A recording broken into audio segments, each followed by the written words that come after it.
Vamos a orar ahora un momentito al Señor y pedir que en esta tarde la palabra que voy a compartir con ustedes, que llevo varios días dándole vueltas y tengo la sensación de que todavía no he logrado decir y compartir todo lo que Dios ha puesto en mi corazón. A veces dicen, un secreto profesional, que el día más triste o más bonito para un pastor no es el domingo, sino el lunes. Porque el lunes es cuando piensas en la gente que faltó, la gente que tal vez no vino al culto, cómo salió el mensaje, si dijiste todo lo que tenías que decir o se te olvidaron muchas cosas. Gracias al Señor, para mí los días lunes son días de bendición y días de victoria, ¿verdad? Como cualquier otro. Pero a veces he tenido la sensación cuando llego a casa, sobre todo el domingo, ya el lunes ya me olvido, ya pienso ya en otras cosas, ¿no? Que no dije todo lo que tenía que decir, ni fui capaz de compartir todo lo que yo a nivel personal, en mi estudio de la palabra cada día, saqué de esta porción o de cualquier otra, ¿no? Pero vamos a orar juntos, si les parece, hermanos, para pedirle al Señor que en esta tarde, este hermoso salmo del cual voy a estar hablando, toque nuestros corazones y podamos aprender todo lo que tenemos que aprender en el día de hoy. ¿Les parece, hermanos? Vamos a orar. Señor, muchas gracias, Padre, porque cada vez que abrimos tu palabra, nuestro corazón se llena de gozo y de expectativa por lo que tú nos enseñarás, por lo que tú nos hablarás a través de ella. Te pido, Señor, que el estudio, la exposición de este hermoso salmo sea de bendición para todos los que vamos a oírlo y podamos aprender e interiorizar todo lo aprendido en el día de hoy. Ayúdanos, Señor, a estar atentos, tanto a la hora de compartir como a la hora de recibir, que tu nombre sea glorificado y que en esta tarde salgamos de aquí renovados y fortalecidos en la fe, en el nombre de Jesús. Amén y amén. Me gustaría primeramente ponerles en la pantalla, en las pantallas de la iglesia, un gráfico donde hemos hecho un pequeño resumen de los 150 salmos que tenemos hoy por hoy en nuestras Biblias. Realmente el libro de los salmos no es un libro, son 5 libros. Y esos 5 libros se llaman en su idioma original Teilín. Y yo ya he dicho muchas veces que todo lo que termina en in es masculino plural. Teilín significa alabanzas. Teilá es alabanza, Teilín es alabanzas. Este es el libro de alabanzas, el himnario, el libro de canciones del pueblo de Israel, que hasta el día de hoy se siguen cantando muchos de estos salmos. Por eso es muy hermoso leerlos a menudo y memorizarlos y enseñarlos a nuestros hijos, enseñarlos a los que nos rodean, porque traen mucha bendición a nuestra vida. Hay salmos para todos los gustos. Hay salmos 100% mesiánicos, es decir, salmos que apuntan a la vida del Señor Jesucristo. Por ejemplo, un salmo que describe los sufrimientos de Cristo en la cruz, el 22. Hay salmos que son oraciones, por ejemplo, el 90, el Salmo 90, que por cierto mi suegra Esperanza se lo sabe de memoria, con la edad que tiene, es una oración que hizo Moisés. Y esa oración de Moisés la tenemos en la Biblia, ¿verdad? Señor, tú has sido nuestro refugio de generación en generación, antes que los montes nacieran y fueran formados la tierra, ¿verdad? Ese es el Salmo 90. Tenemos el más extenso, el capítulo más extenso de la Biblia, el 119, el que todos ustedes se saben de memoria, ¿verdad? El más pequeñito, el 117, que es la letra de una antigua canción que cuando yo me convertí se cantaba mucho esa alabanza, pero ya como que se ha olvidado. Alabad al Señor, naciones todas, pueblos todos, alabadle, bendecid su nombre, ¿verdad? Tenemos el famoso Salmo 133, Inema tobu manaín shebedajin gam yahad. Mirad cuán bueno y cuán delicioso es habitar los hermanos juntos en armonía. Tenemos salmos proféticos, salmos que son quejidos, lamentos, ¿verdad? Tenemos la oración de los ancianos, la petición, el salmo de los ancianos, el salmo de las personas que ya han pasado a otra etapa de la vida. Es un salmo precioso también. Pero todos esos salmos se fueron recopilando a lo largo de la historia en diferentes periodos. Y ahí les he puesto un gráfico en las pantallas de la iglesia para que ustedes vean el proceso que experimentaron los salmos hasta poder recopilar los 150 y tenerlos en nuestras Biblias. Por ejemplo, los primeros 41 salmos, del 1 al 41, se recopilaron. No significa que se escribieron, pero que se recopilaron en la época del rey David. Porque hay algunos de esos salmos que son antes de la época del rey David. Por ejemplo, el que les cité a continuación, el 90, que es de la época de Moisés. Pero esos 41 primeros salmos se recopilaron, se reunieron y posteriormente se añadieron al libro de los salmos en la época del rey David. Otros salmos, por ejemplo, del 42 al 72 y del 73 al 89, se recopilaron en los tiempos de esos dos grandes reyes de Judá, los reyes del sur. Estos dos reyes fueron extraordinarios, Ezequías y Josías. Ezequías fue aquel rey que decidió meter el agua por debajo de Jerusalén para que si fuera sitiada, si los enemigos atacaban Jerusalén, no les cortaran el suministro de agua y se murieran de sed, esperando fuera los enemigos que Israel se rindiera. Todavía ese túnel subterráneo, esos túneles, mejor dicho, porque son varios, que llevan el agua por debajo de Jerusalén, todavía hoy en día se pueden visitar. Son los túneles que conectan la antigua ciudad de Jerusalén con el famoso estanque de Siloé. Y uno de ellos todavía recoge agua de lluvia y se puede pasar por él, incluso mojándose, el otro no.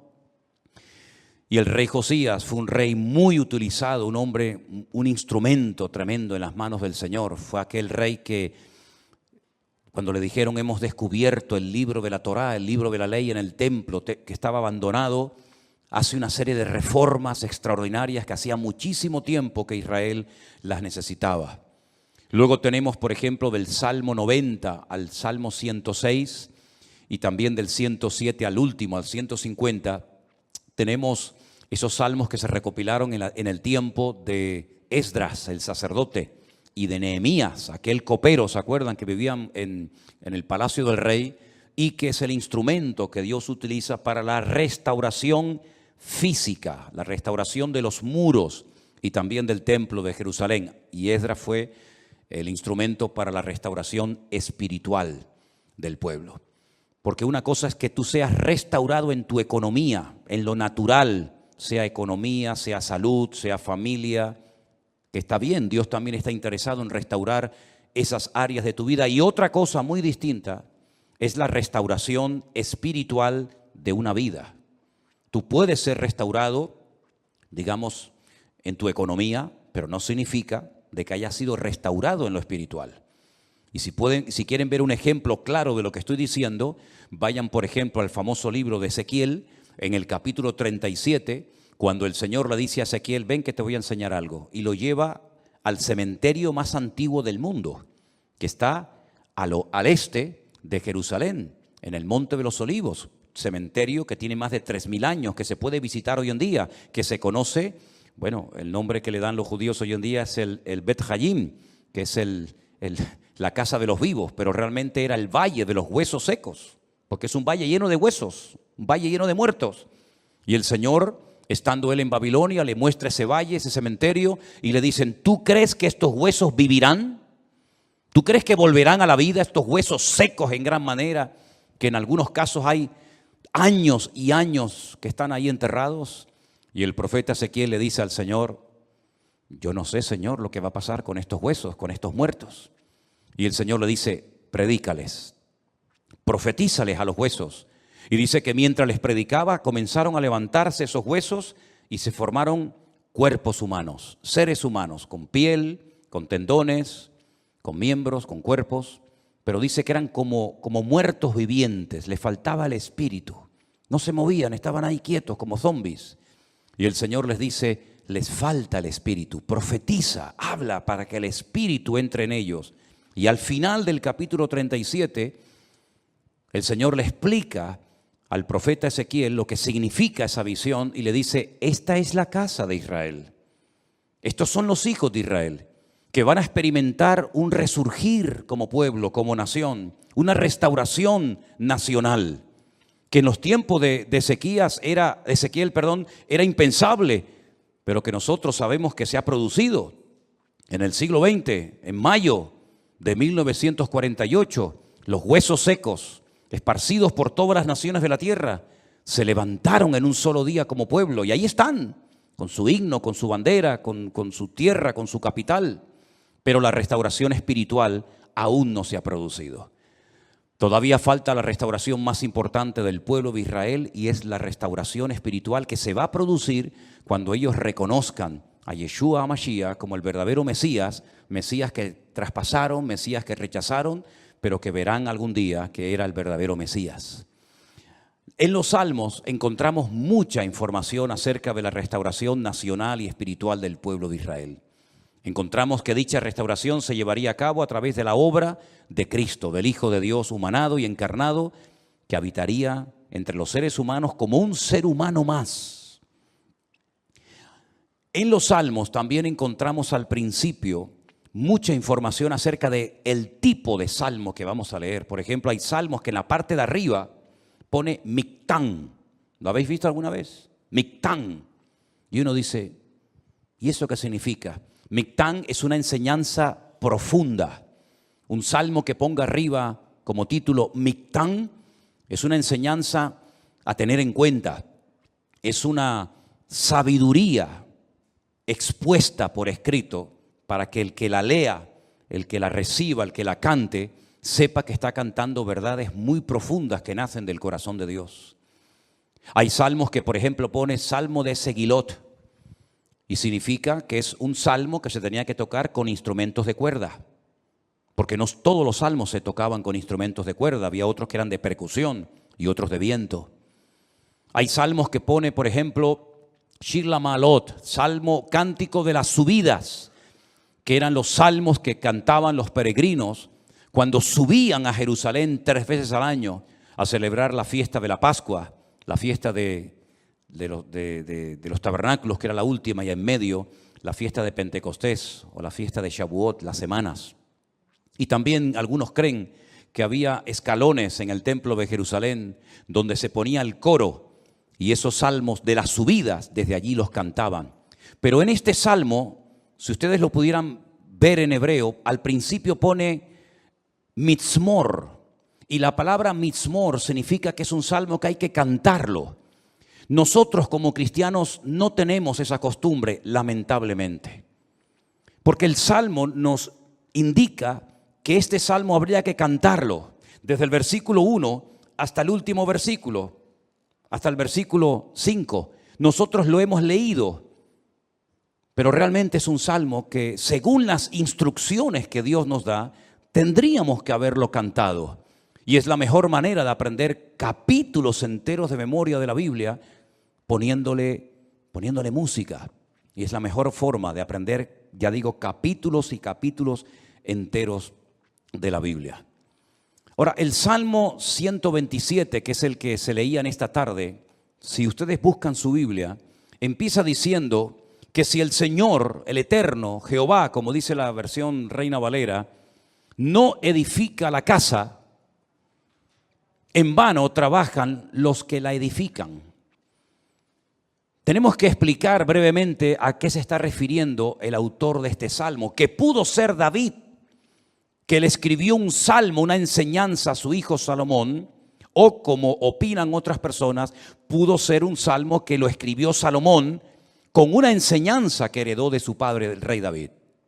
Sea como sea, la declaración que hace el versículo 1 es muy interesante.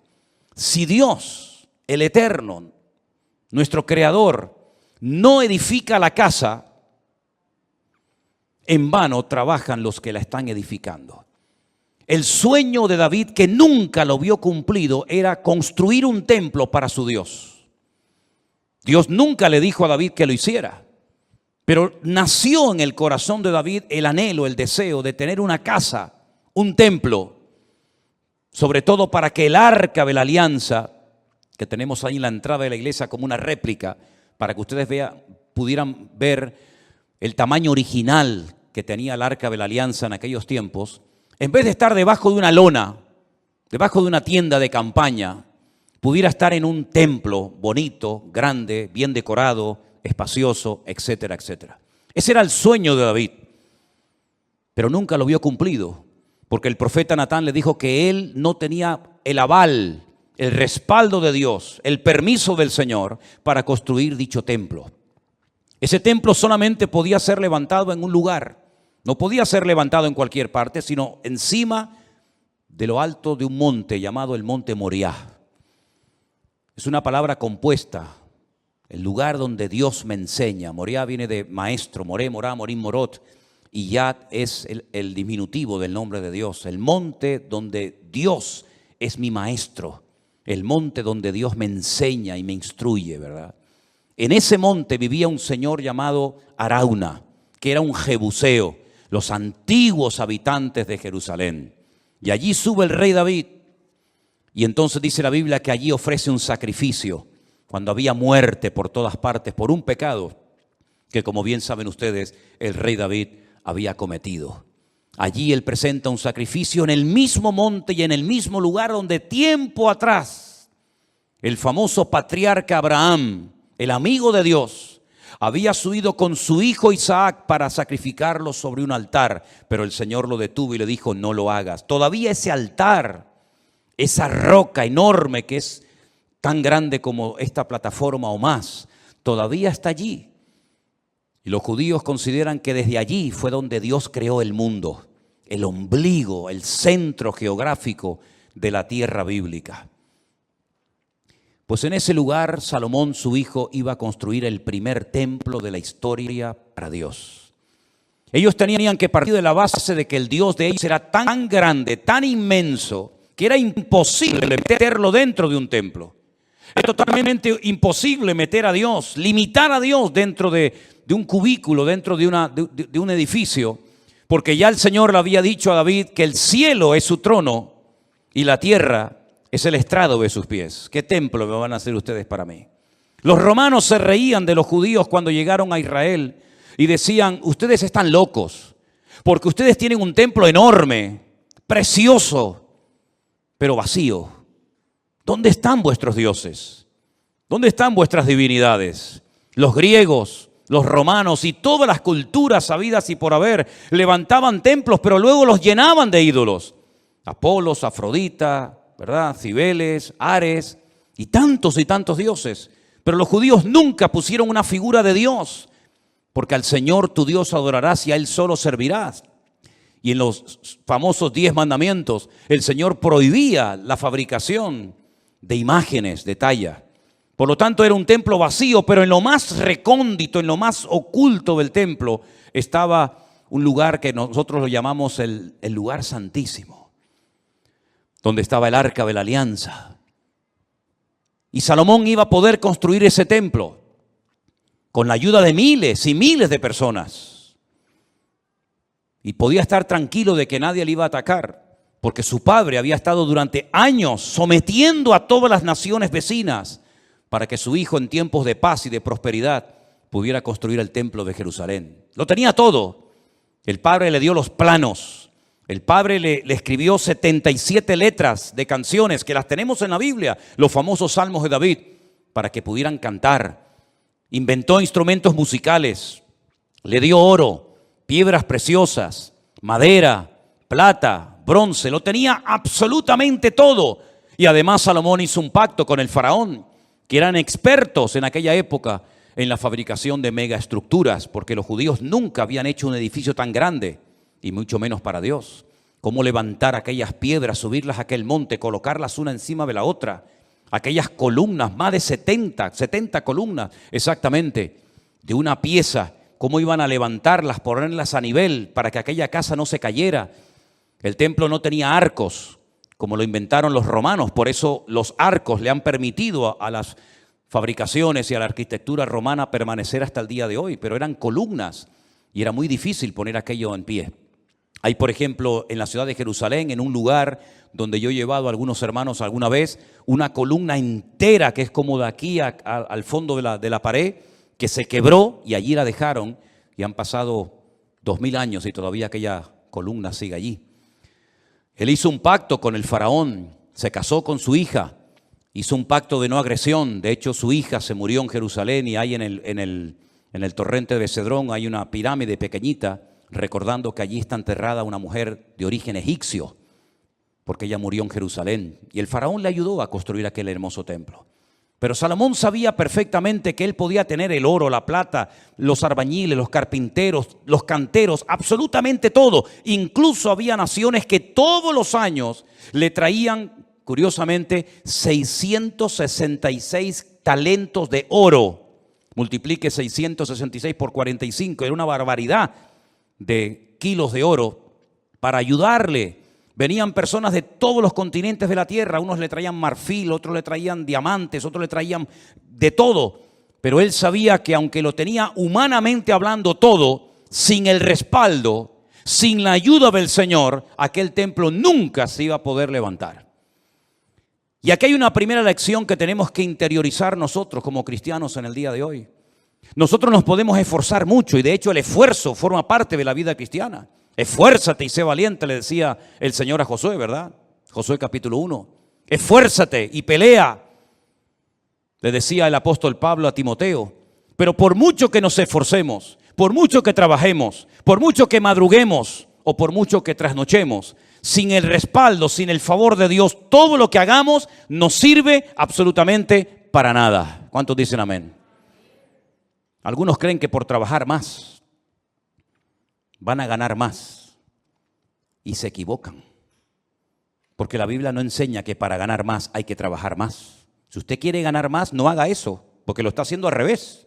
Si usted quiere ganar más, yo después le digo lo que tiene que hacer, pero no trabajes más para ganar más, porque vas a ganar menos y te vas a terminar agotando.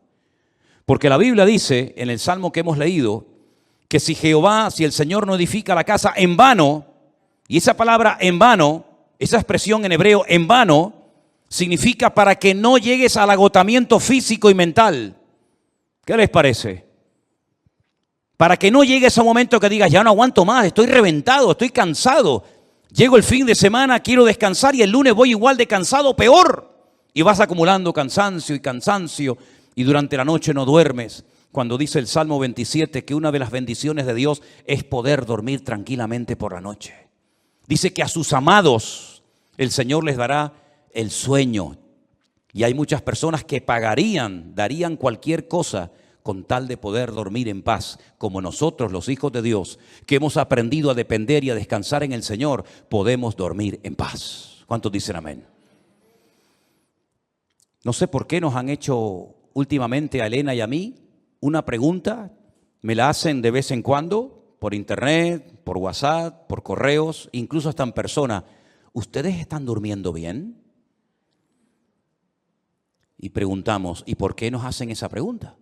Si no, pues con todo lo que tienen, todo el jaleo de atender gente de aquí y llamar, ¿ustedes duermen bien? Y la respuesta de Elena siempre es la misma, dormimos perfectamente. Porque nosotros hemos aprendido a descansar y a depender únicamente del Señor. No entramos en estrés, ni en nervios, ni en agobio. No perdemos la paz absolutamente por nada. ¿Por qué? Porque la obra no depende de nosotros. La obra depende del dueño, de la cabeza. Y el dueño y la cabeza es nuestro Señor Jesucristo. Me da mucha pena, mucha lástima cuando veo a cristianos agobiados, cargados, estresados, con la tensión disparada.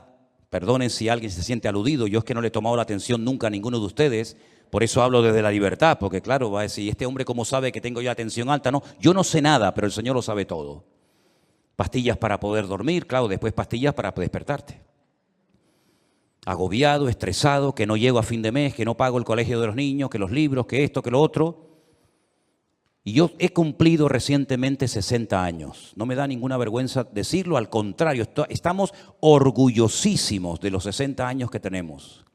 Y de esos 60 años, que parecen mucho, pero a la hora de la verdad no son tantos, de esos 60 años, 40 los he dedicado a servir única y exclusivamente al Señor. Es decir, no me he dedicado en otra cosa los últimos 40 años de mi vida más que a servir al Señor. Con iglesias pequeñas, con iglesias grandes, con escasez, con abundancia, con mucha gente, con poca gente o con ninguna gente.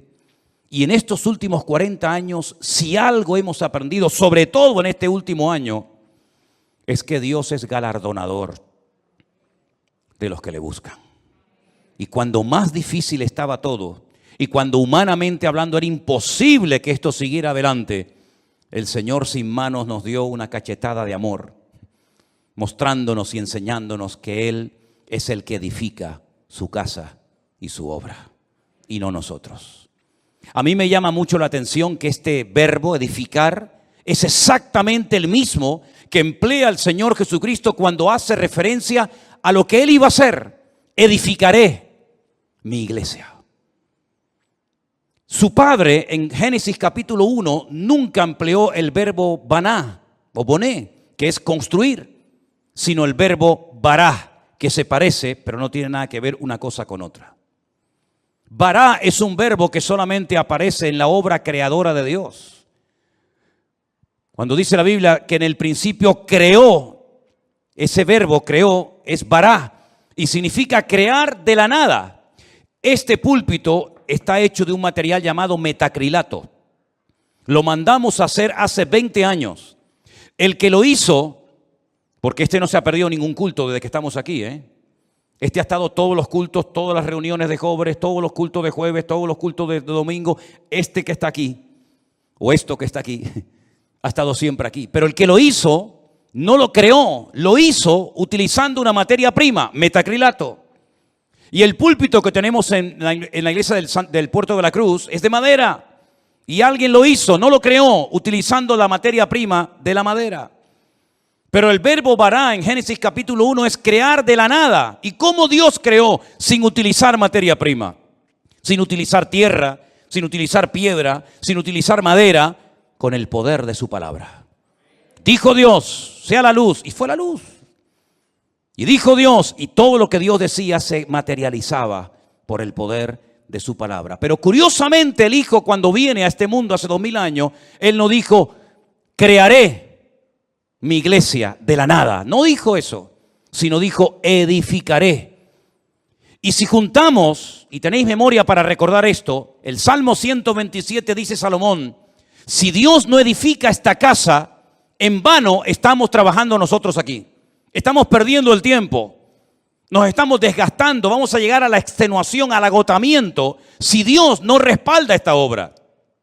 Porque Él sabía que esa obra no dependía de sus obreros, de su sabiduría, que era mucha y la tenía, de su dinero, que era mucho y lo tenía. Él sabía que aquella casa no era una casa particular, no era una sinagoga, no era un colegio, era la casa de Dios. Y la casa de Dios solamente se podía utilizar esa palabra, esa expresión para hacer referencia al templo. Yo sé que hay gente que dice, hermanos, bienvenidos a la casa de Dios. Está mal dicho eso. Porque esto no es la casa de Dios. Esto es un local donde se reúne la iglesia, pero esto no es la casa de Dios. Dios no vive aquí. Si esto fuera la casa de Dios, yo no me voy de aquí ni a palos. ¿Cómo me voy a ir de aquí si mi Dios vive aquí? ¿A dónde me voy a ir? Nos tendríamos que venir a vivir aquí. Pero esta no es la casa de Dios. Pero en aquellos tiempos, cuando Salomón dice, si Jehová no edificare la casa, ¿a qué casa se refería? A la casa de Dios. Él sabía que esa casa no iba a poderse terminar si no tenía el respaldo de Dios. Por eso el Señor Jesucristo pudo decir, yo edificaré mi iglesia. Porque Él dijo, todo lo que hago y todo lo que digo, lo hago porque mi Padre me da autorización y me apoya para hacer y decir lo que hago. Por eso la iglesia ha permanecido en estos últimos 2000 años con persecuciones, con todo tipo de regímenes políticos, con falsas doctrinas, con divisiones, etcétera, etcétera. ¿Por qué? Porque el que la está fabricando no es el hombre, el que la está construyendo es el Señor Jesucristo. Y nosotros somos piedras vivas en ese edificio, pero la piedra angular, la que soporta todo el peso, es nuestro Señor Jesucristo. La piedra que desecharon los edificadores ha venido a ser la cabeza del ángulo. Bendito sea Dios. Piná, Rosh Piná. Eso es, Rosh Piná. Hay un pueblo en Israel muy bonito que se llama Rosh Piná, que significa la cabeza del ángulo. Pero este salmo, ¿sabes? Te da una calma, te da una paz impresionante, porque no tienes que estar dependiendo de tu esfuerzo personal. sino del respaldo de Dios. Y yo le hacía esta mañana a los hermanos del Puerto de la Cruz 2 preguntas que se las voy a hacer ahora a ustedes. ¿Dios está respaldando lo que estás haciendo? Piensa bien, ¿eh? Todos no vamos a ser pastores, todos no van a ser predicadores, evidentemente. Pero todos y cada uno de ustedes, de nosotros, nos dedicaremos en la vida a algo. Pero mi pregunta es, ¿a eso a lo que hoy por hoy te estás dedicando, tú notas en tu vida el favor de Dios, el respaldo de Dios? Si la respuesta es sí, yo siento que en mi profesión, en mi carrera, en mis estudios, en mi trabajo, yo siento y noto que el respaldo, que la bendición de Dios está conmigo. Gloria a Dios, no sabes cuánto me alegro, hermano. Pero si la respuesta es no, entonces ¿por qué lo estás haciendo? Si sabes que Dios no te ha mandado a hacer lo que estás haciendo, ¿cómo te atreves a hacerlo? Porque la segunda pregunta que les iba a hacer es, ¿por qué estás haciendo lo que estás haciendo? ¿Para ganar un sueldo? Es decir, ¿tú sabes que no estás haciendo lo que Dios quiere? Esa no es la voluntad perfecta de Dios para tu vida, pero igualmente lo haces porque a final de mes un señor te pone un sobre con un dinero para poder cubrir tus necesidades. Así es como tú te has montado tu vida cristiana. ¿Te ves haciendo lo que estás haciendo tus próximos 10 años, 20 años de tu vida? ¿Ese es el futuro de tu vida? ¿Dedicarte a lo que estás haciendo? Si es la voluntad de Dios, gloria a Dios, siga adelante. Pero como la vida es tan corta y cuando te des cuenta pasó, ¿cómo hay creyentes que se han dedicado toda la vida a hacer lo que saben que no era la voluntad de Dios perfecta para ellos, pero al fin y al cabo lo hacían para al final de mes recibir un sobrecito con un hueso que te daba un señor que le sobraba de todo, que a veces no te pagaba lo que tú merecías por haber trabajado tanto, pero dependías de él hasta para poder poner un poco de gasolina a tu coche o comprar una compra, hacer una compra en un supermercado? Para eso murió el Hijo de Dios en una cruz, para que viviéramos como la gente del mundo sin marcar una diferencia y sin demostrarle al mundo que Dios nos enseñó a nosotros en su palabra un estilo de vida diferente. Yo te voy a confesar algo que probablemente es la primera vez en mi vida que voy a decir en público. Yo no sé si en algún momento, en alguna iglesia, en alguna predicación, desde los 19 años que estoy sirviendo al Señor, yo he dicho alguna vez esto que voy a decir ahora. Esto sería como dicen en televisión, esto es una primicia. ¿Tú sabes cuál era la preocupación, la gran pregunta que yo tenía en el tercer año de escuela bíblica, de seminario, cuando yo estaba a punto de salir? ¿Sabes cuál era mi pregunta? ¿De qué voy a vivir? Porque yo no quería volver a la casa de mis padres. Porque yo le había dicho a mi padre que el Señor me había llamado. Y cuando él me preguntaba, ¿de qué vas a vivir? No había iglesias por ninguna parte. Hoy en día hay iglesias por todas partes. Pero en aquellos años, hace 40 años, no había iglesias prácticamente por ninguna parte. Eran contadas con los dedos de una mano las iglesias que, por ejemplo, había en Tenerife. Muchas de las iglesias que ustedes conocen o han visitado, o a lo mejor han estado, no existían. Las iglesias eran de 10, 15 personas, había muy poca gente, un culto de jóvenes con 5, 6 jóvenes, era un avivamiento. No había prácticamente nada y la pregunta que yo tenía en aquellos años era, ¿de qué voy a vivir? Porque no quiero volver otra vez a vivir en la casa de mis padres, porque sería entonces darle la razón al viejo de que me equivoqué y al fin y al cabo tengo que volver a vivir con ellos hasta para poder comprarme un par de zapatos. Pero casi la última semana de estudiar en aquella escuela bíblica en Las Palmas, en un piso allí cerca de las playas de las canteras, llegó un misionero, como eso ya les he contado en otras ocasiones, y me pidió que viniera aquí a Tenerife a echarle una mano en la obra. Y desde ese día, el 31 de mayo me gradué, mayo tiene, desde el 1 de junio de 1981, ¿qué día es hoy? ¿Cuál? 31 de octubre, fíjate. Desde el 1 de junio de 1981 hasta el 31 de octubre del 2021, yo no he hecho otra cosa en mi vida más que servir al Señor. Me pude casar, pudimos viajar, hemos fundado iglesias en algunos lugares y estamos disfrutando de la obra del Señor como nunca jamás en la vida habíamos soñado.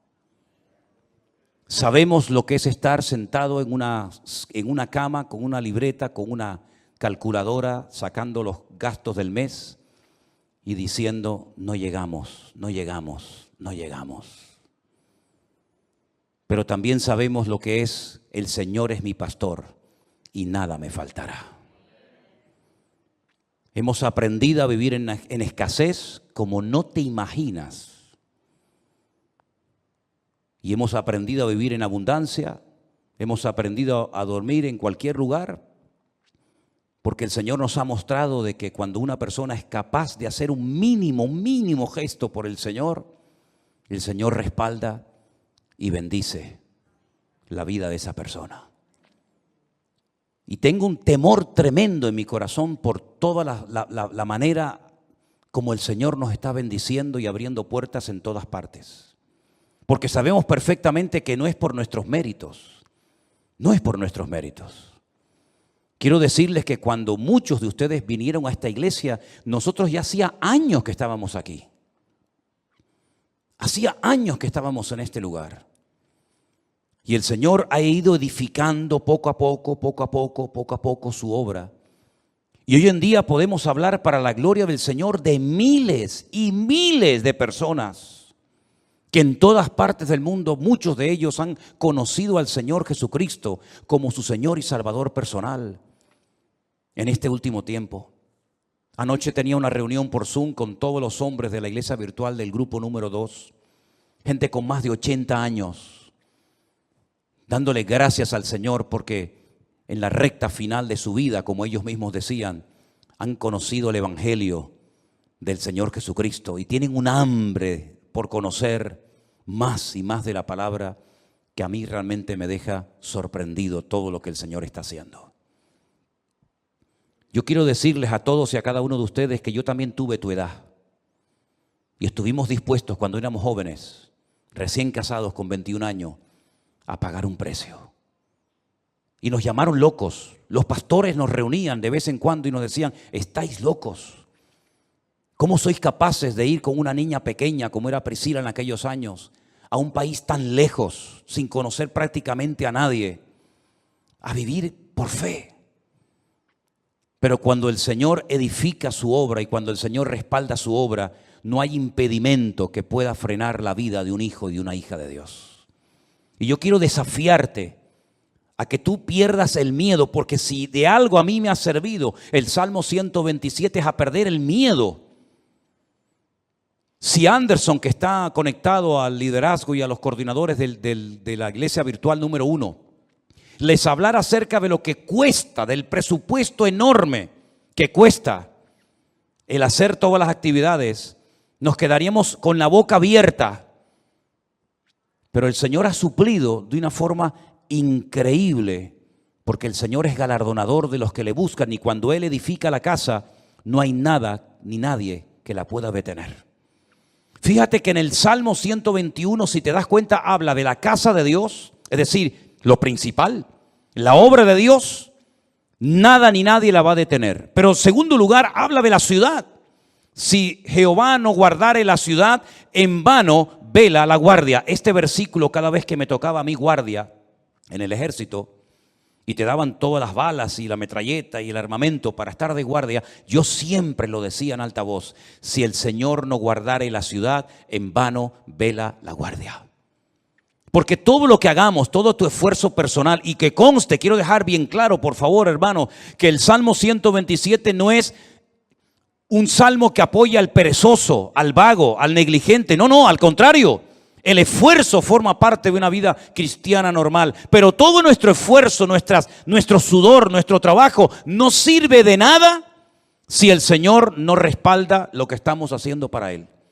Absolutamente de nada. Luego es un golpe al ego del hombre, porque la gloria no me la llevo yo. Yo he sido el que he edificado, como decía Salomón, Nabucodonosor, ¿se acuerdan? Yo fui el que levanté la gran Babilonia.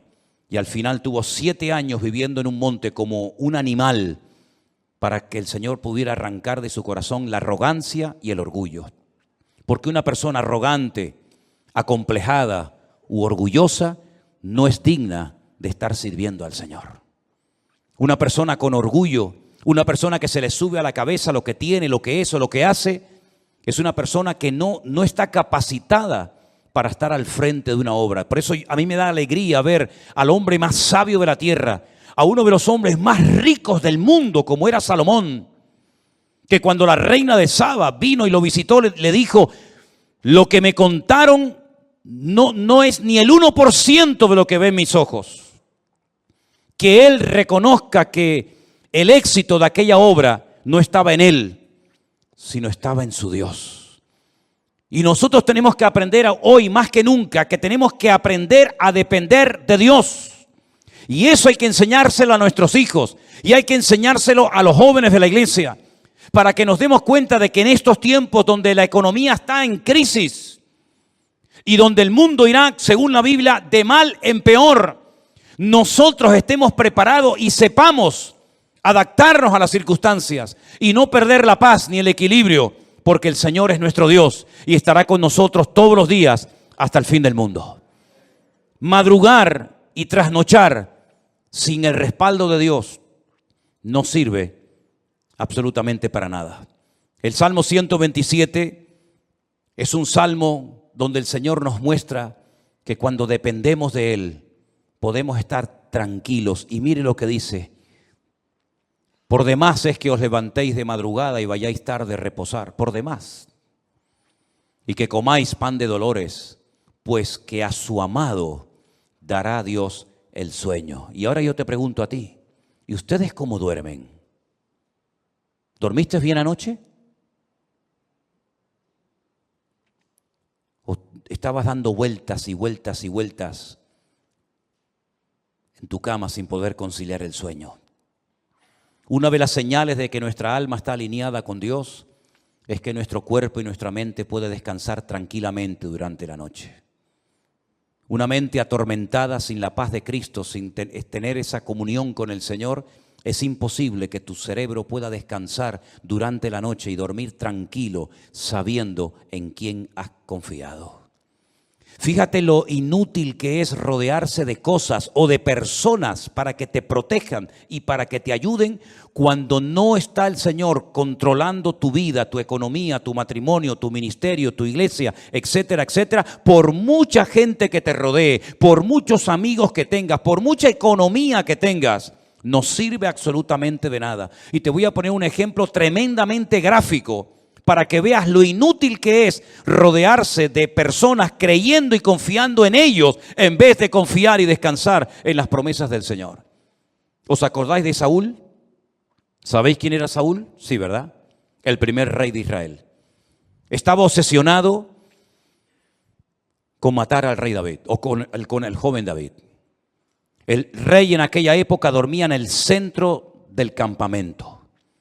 Se hacían círculos concéntricos de soldados alrededor del rey, de tal manera que si saltabas uno de esos círculos de protección, automáticamente en el segundo caías. Es como en las cárceles. ¿Veis que hay como un muro alambrado que si logras saltarlo, te encuentras a continuación otro y te quedas entre muro y muro, ¿verdad? En muchos bancos en la península, aquí en Canarias no se ve, pero en muchos bancos en la península tocas un timbre, te abren una puerta, entras, se cierra detrás de ti y la otra no se abre hasta que se cierre la anterior, para que así te quedes entre una y otra. El rey Saúl dormía rodeado de centenares de soldados y de su guardia personal en el centro del campamento. David una noche bajó de las montañas y atravesó el primer círculo, el segundo, el tercero y hasta el mismo lugar donde estaba el rey Saúl dormido. Cogió la lanza del rey Saúl, subió a lo alto de una montaña y cuando estaba lejos, comenzó a gritar: Abner, Abner, ¿qué haces? ¿Qué forma de proteger al rey es esa? Mira lo que tengo en la mano. He llegado hasta la misma presencia del rey Saúl, al que supuestamente tú tienes que estar cuidando. Te has quedado dormido. No has cumplido con tu deber. Y ahí hay un ejemplo gráfico de cómo un rey rodeado de cientos de soldados que se quedan dormidos. Ahora puedes entender lo que dice el Salmo 127. Si el Señor no vela y cuida y protege a la ciudad, en vano vela la guardia. Todos se van a quedar dormidos espiritualmente hablando en estos últimos tiempos. Los políticos se van a quedar dormidos y no van a saber discernir el mundo espiritual. Los bancos se van a quedar dormidos y van a ser esclavos del próximo sistema mundial de economía. Los religiosos se han quedado dormidos hace siglos y son incapaces de discernir los tiempos y las ocasiones. Y la iglesia no puede entrar en ese juego. Por eso dice el apóstol Pablo: es tiempo de despertarnos del sueño. Despiértate tú que duermes y te alumbrará Cristo. Hay un sueño, ¿verdad?, profundo que experimentó Adán. Pero fue un sueño que Dios produjo para que no le estorbara en la obra que el Señor estaba haciendo. Pero hay otro sueño de tipo espiritual que te adormece el alma, que atonta tu espíritu, que ciega tu entendimiento y que cauteriza tu conciencia y que te impide reconocer que a veces lo que estás haciendo no es la voluntad de Dios. Es un juguete, un entretenimiento del sistema faraónico del mundo que te da todo a cambio de nada. Y al final de tu vida no has hecho nada y te has creído que Dios estaba respaldando tu obra, tu ministerio, tu imperio, tu reino, pero has tirado por la borda tu vida y te has bajado a lo profundo del barco mientras había una tormenta arriba. Tú te has quedado dormido y en vez de actuar marcando una diferencia, dejaste que el mundo te marcara y te manipulara a ti. Por eso, mis queridos hermanos, el Salmo 127 es de sacudir nuestras conciencias y despertarnos ante la realidad. ¿Qué estoy haciendo con mi vida? ¿Qué estoy haciendo con mis recursos? ¿Qué estoy haciendo con mi tiempo? ¿Qué estoy haciendo con mi juventud? ¿Qué estoy haciendo con los dones y talentos que Dios me dio? ¿Qué estoy haciendo en definitiva? Porque si lo que estoy haciendo no tiene el respaldo de Dios, ¿para qué lo sigues haciendo? ¿Es que acaso el Señor no dice en su palabra: el justo por la fe vivirá? ¿O es que eso solamente eran unas palabras bonitas que Martín Lutero en esta época del año, hace muchos siglos atrás, sacudió su conciencia, le hizo reconocer y recapacitar que el sistema religioso en el que estaba envuelto estaba envenenado y corrompido? Son unas palabras bonitas de un profeta del Antiguo Testamento que sí quedaron muy bien, pero que hoy en día no tienen ningún efecto. Eso funciona, es realmente así, eso es real. ¿Funcionan las promesas de Dios? Te pregunto, hermano. ¿Funcionan sí o no las promesas de Dios en tu vida? ¿Te fías de Dios? ¿Crees que Él te puede sanar, que te puede prosperar, que te puede bendecir? Pues te voy a dar algunas pinceladas para que empieces a entrar en una dimensión diferente en cuanto a tu relación con Dios. Primero, hay ciertas y determinadas cosas que hay que pelearlas y lucharlas en el campo de batalla.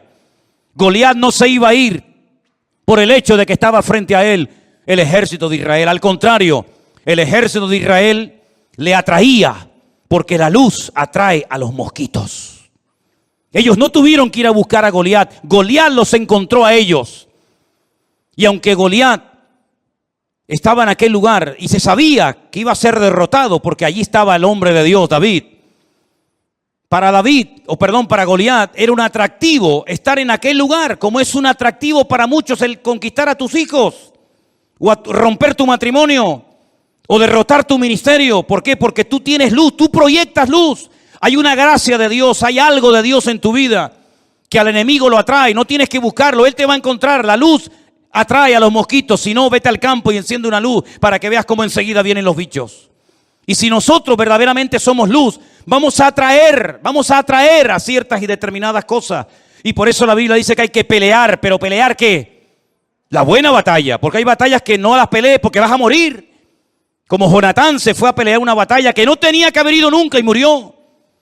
Pero Pablo dice, yo he peleado la buena batalla. ¿Estás peleando la buena o la mala batalla? Porque la buena te dará la corona de vida, la recompensa del Eterno. Pero la mala te quitará la vida, tu familia, tu esposa, tus hijos, y perderás el galardón de Dios.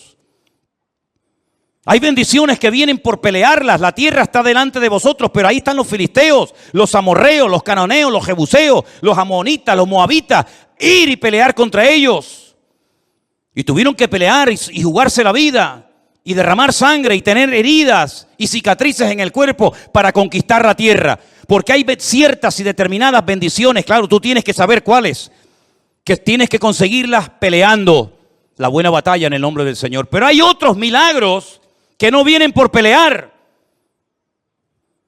sino simplemente por decir gracias por esta situación que estoy atravesando en mi vida. Cuidado, no solamente es una palabra mágica, gracias y ya viene el milagro, no. Es una actitud, es una edificación interior de tu alma producida por la obra del Espíritu Santo en ti. Y cuando tu corazón no tiene quejas ni dudas, porque puedes decir, yo sé en quién he creído. Eres capaz de llegar a un cementerio en un ambiente de derrota y de pesimismo, cuando incluso los familiares del difunto te echan en cara, si hubieras estado aquí, mi hermano no estaría muerto, como diciendo, tú eres el culpable, si tú hubieras estado aquí, mi hermano estaría vivo. Y cuando te ponen todo tipo de impedimentos y de trabas diciendo, no, deja las cosas como están, porque si movemos la piedra va a salir un olor terrible. Hace 4 días que ese hombre está ahí enterrado y esto va a ser terrible. Cuando tú tienes un corazón moldeado por la mano del eterno Dios, tú eres capaz de, ante la muerte, decir, Padre, yo te doy gracias porque sé que tú siempre me oyes. Y se produjo un milagro sin ayuno, sin oración, sin reprender demonios, sin gritos, sin shows ni espectáculos, sino simplemente con una expresión de gratitud y de dependencia del Padre. Yo sé que tú siempre me oyes. Lázaro, sal fuera. Y se produjo un milagro tremendo, uno de los milagros más espectaculares de Cristo, simplemente por expresar gratitud en medio de la muerte y del dolor. Y el segundo gran milagro de Cristo, un milagro que consistió en multiplicar cosas. En este caso no fue transformar elementos como agua o vino, sino crear cosas, multiplicar panes y peces de una forma incontable, en pleno desierto, donde no había recursos materiales para poder cubrir la necesidad de tantas miles y miles de personas. Cuando sus propios discípulos, y tendrás esta experiencia en tu vida, te lo aseguro, hermanos que te llegarán y te van a decir, pero con ese sueldo, ¿a dónde vas? Y con ese cochecito, ¿qué haces? Y con esa motito, ¿qué haces? Y tus propios hermanos te tratarán de limitarte lo que tienes, como diciendo, pero lo que tienes no vale para nada. Cuando incluso uno se le acercó al Señor y le dijo, ni 300 denarios que tuviéramos, que no los tenemos, por cierto, pero si los tuviéramos, tampoco servirían para dar de comer a estas multitudes. El Señor toma lo poco y le enseña a los discípulos que en el peor momento de sus vidas, cuando acaban de recibir la orden, el desafío de darles vosotros de comer, aprendan a atender a la gente. Pero si no tenemos ni para nosotros. Sí, pero es que hay un principio. Cuando te descentralizas de ti mismo y te centras en Dios y en los demás, el aceite nunca faltará. Nunca faltará. Así que dadles vosotros de comer y yo os voy a enseñar cómo se les da a la gente hambrienta de comer. ¿Qué hay por ahí? Unos cuantos panes y peces, los cogió, los bendijo y dio gracias. Y dando gracias, comenzó a partirlo y le dijo, comenzar a repartir, comenzar a repartir, comenzar a repartir, y hasta llegaron a sobrar cestas enormes llenas de pedazos de la comida que el Señor había multiplicado. Hay milagros que vienen por pelear, hay bendiciones que vienen por pelear y jugarte la vida y hasta la extenuación si hace falta. Pero hay otros milagros que vienen cuando te relajas y dices, ya no puedo más. Pero te voy a dar gracias por mi hijo, por mi enfermedad, por mi escasez. Te voy a comenzar a dar gracias y voy a comenzar a gozarme en lo que no entiendo. Y voy a transmitir ánimo, aliento y gratitud a mi familia y a mi gente que me rodea. Y vas a comenzar a ver milagros impresionantes en tu vida. Yo digo una cosa. ¿Qué tienes que perder? Imagínate que te funciona. Vas a estar toda la vida agradecido al Señor por haber aprendido a salir de la miseria, por haber aprendido a gozarte en la adversidad y por haber aprendido a ver la gloria de Dios en medio de las tormentas de la vida. ¿Cuántas tormentas hemos atravesado? ¿Cuántos desiertos hemos cruzado? ¿En cuántas cuevas nos habremos metido espiritualmente hablando? Pero de todas y de cada una de ellas nos ha sacado nuestro Dios. Y la situación en la que te encuentras ahora mismo, repito, la situación en la que te encuentras ahora mismo, y yo no me estoy dirigiendo a nadie, y lo quiero dejar bien claro, porque yo no necesito un micrófono para hablarte a ti, o a ti, o a ti hermanita, o a ti hermano. Yo no necesito, jamás necesito de un micrófono para sentarme y decirle a usted, ven para acá. Yo le estoy predicando a toda la iglesia, pero creo que en este momento el Señor me está utilizando para decirte esto. La situación en la que te encuentras ahora mismo en tu matrimonio, en tu economía o en cualquier otra área de tu vida, Dios la ha permitido. Porque lo que tienes que aprender no lo vas a aprender riendo ni saltando, sino llorando y sufriendo. Porque lo que se aprende llorando no se olvida nunca. Lo que se aprende en el dolor y en el sufrimiento no se olvida jamás en la vida. Por eso hay dolores que son una bendición. Y por eso el Señor ha permitido que todos y cada uno de nosotros, con sus respectivas circunstancias, hayamos llegado a un punto en nuestra vida, con la edad que tienes, con la familia que tienes, con los hijos que tienes o no tienes, para que aquí le preguntes hoy al Señor, Señor, cuento con tu favor cuando mañana vaya a la calle a buscarme la vida en mi trabajo. Si eso es lo que Dios tiene planeado para ti, adelante, hermano, sal como un león, no como una gallina. Sal como un león, contento, triunfante. Sal de tu Getsemaní con el corazón recién quebrantado y roto. Pero sal de tu Getsemaní diciendo, el Señor está conmigo como poderoso gigante.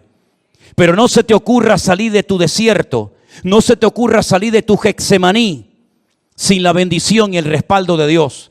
Porque entonces habrás perdido tiempo, habrás perdido recursos. Y no habrás conseguido absolutamente nada. Déjate de lloriquear y pórtate como un hombre. Déjate de lloriqueos absurdos y ridículos y de levantar pena y compasión.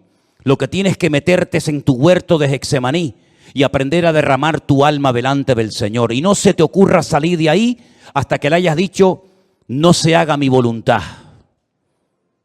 sino la tuya.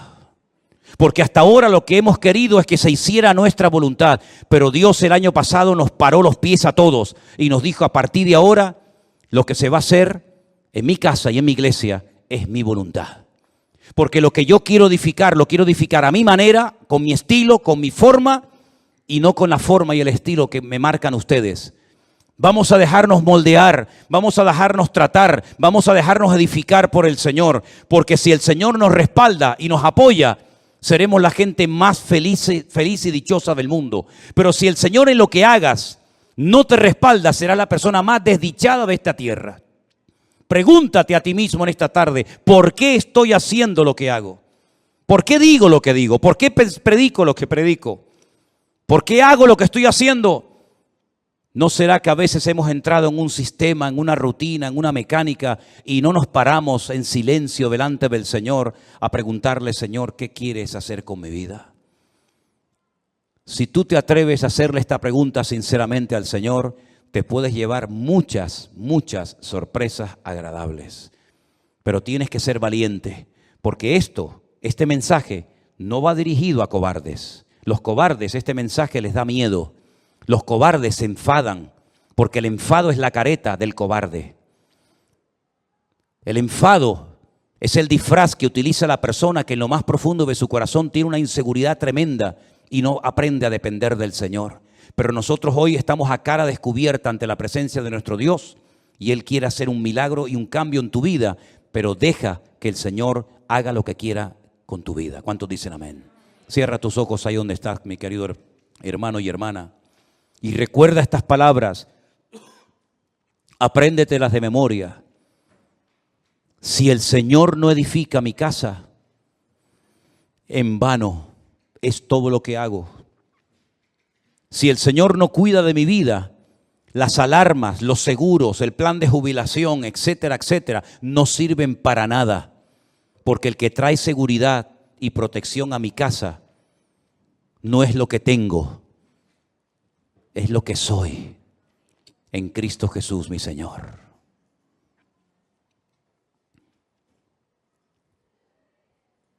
En esta tarde, Señor, hemos escuchado tu palabra atentamente y hemos reflexionado acerca de nuestra vida, de nuestra existencia.